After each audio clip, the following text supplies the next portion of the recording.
There's been a record increase in the use of antidepressants and other prescribed pills among U.S. soldiers. While it's seen as a way to help service personnel survive the brutality of war, there's concern it's merely a sticking plaster for the deep psychological damage suffered by soldiers. RT's Ganesh Chakan has the story.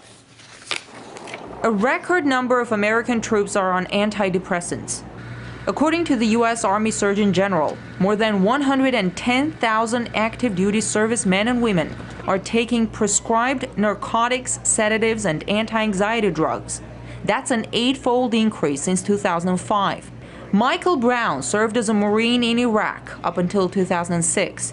He started taking antidepressants after he returned from war. When I was on the antidepressants, I couldn't make a rational thought.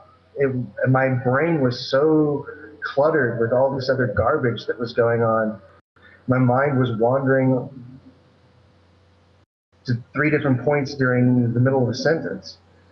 So, I wouldn't be able to make a decision on whether or not the person that's carrying the weapon in front of me was pointing it at me, or whether or not they were just carrying the weapon for protection. Michael says while in Iraq, he could see about 1/3 of his fellow servicemen taking psychotropic pills to get through the day. Some suggest the current increase in suicides and homicides in the U.S. military is not a coincidence, although the link with the use of drugs has been proven in court only in a handful of cases. American soldier David Lawrence was charged with murdering a detainee he was guarding in Afghanistan. His sentence was reduced to 10 years. It was proved that the psychotropic medication that he was prescribed made his mental condition worse. The fact that our military is saying, oh, if you just take these pills, you'll be fine, and go on back out there and give these people guns, this is crazy. And now we're seeing this terrible combination and reaction of these medications mixing, and a lot of the soldiers self-medicate with alcohol, and those don't mix. Military officials see no reason to panic, saying the use of psychiatric drugs is comparable to civilian use. If you were as a civilian, spoke to a psychiatrist and said, I have trouble sleeping,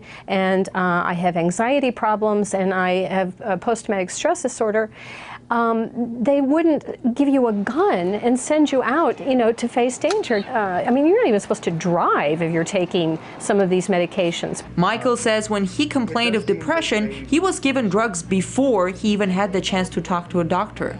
I was handed all the pills first, and then told that I might want to consider therapy or talking to a psychologist or a psychiatrist. It does seem that they push the pills kind of first and foremost, and then deal with everything else secondary. Prior to the Iraq War, soldiers could not go into combat on psychiatric drugs, but the stress of combat took its toll on troops. In order to keep the ranks full and maybe less depressed, the U.S. Army started handing out more pills.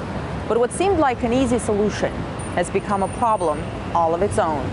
I'm Ganesh Chakan reporting from Washington, RT.